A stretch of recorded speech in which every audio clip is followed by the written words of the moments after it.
Qu'est-ce que le hindi? La plupart d'entre vous n'ont jamais entendu parler de cette langue avant même d'avoir cliqué sur le titre de cette vidéo. Et pourtant, elle rassemble plus de locuteurs que le français, l'espagnol ou l'arabe.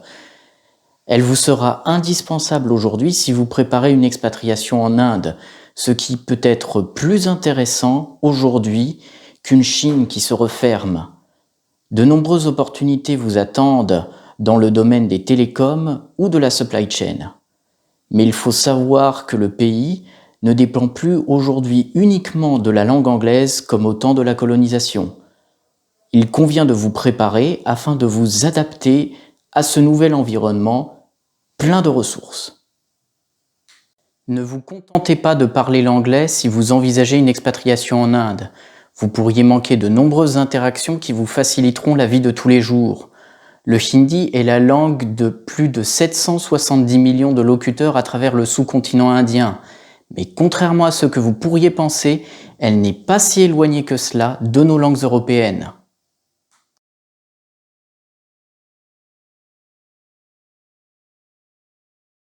Alors, qu'est-ce que le hindi? Il s'agit d'une langue sanskrite, dérivée du sanskrit, dont certains pensent qu'il s'agit de l'ancêtre des langues européennes, appelées langues indo-européennes. C'est une langue avec un alphabet de 43 lettres, réparties en 8 catégories. Les Indiens ont pour l'habitude d'écrire non pas sur une ligne, mais sous une ligne. Mais c'est une langue composée de beaucoup de termes modernes venant de l'anglais, environ 10% du vocabulaire.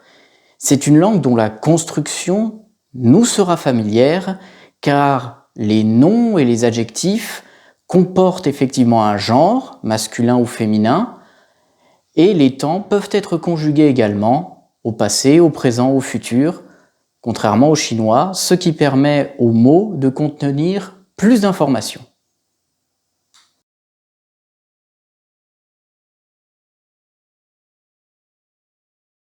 Comment apprendre le hindi?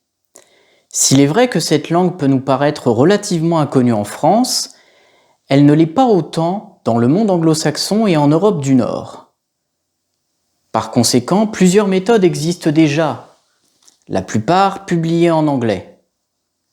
Mais l'on peut trouver également d'autres outils pédagogiques, comme ceux-ci, car la colonisation britannique a donné le goût aux Indiens de mettre par écrit leurs contes et légendes et de s'en servir comme outil pédagogique.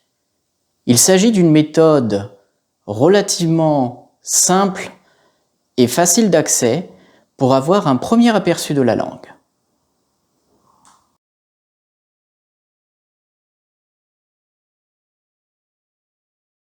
Le hindi n'est pas une langue aussi difficile que ce que vous pourriez le penser. La construction d'une phrase est relativement similaire à ce que l'on peut trouver dans une langue européenne. Le verbe se trouve toutefois à la fin, comme en allemand. Mais la phrase comporte tout autant de sujets, de compléments d'objets et tout un tas de nuances relatives au contexte et aux conditions de la phrase. De plus, le hindi n'est pas pleinement structuré comme une langue pure. Elle est en cela assez similaire à l'algérien, qui démarre une phrase en arabe et lorsqu'un mot de vocabulaire lui échappe, n'hésite pas à le mettre en français. Ainsi, le hindi pur n'existe pas. Tout le monde parle plus ou moins du hinglish, un mélange de mots d'origine sanskrite ou turco-persane et de mots d'anglais.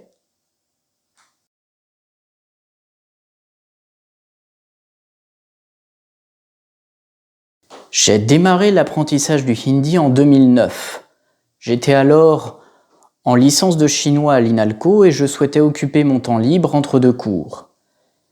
À l'époque, les méthodes étaient peu nombreuses et certaines pas franchement accessibles. Il y avait peu de professeurs sur Paris. Mais depuis 5 ou 6 ans, les choses ont beaucoup bougé. Il existe de nombreuses vidéos sur le sujet sur YouTube et de nouvelles plateformes ont également ouvert sur Internet afin de mettre en relation élèves et professeurs sur ce sujet. C'est à vous désormais de vous lancer afin d'acquérir une compétence linguistique encore relativement rare sur le marché du travail.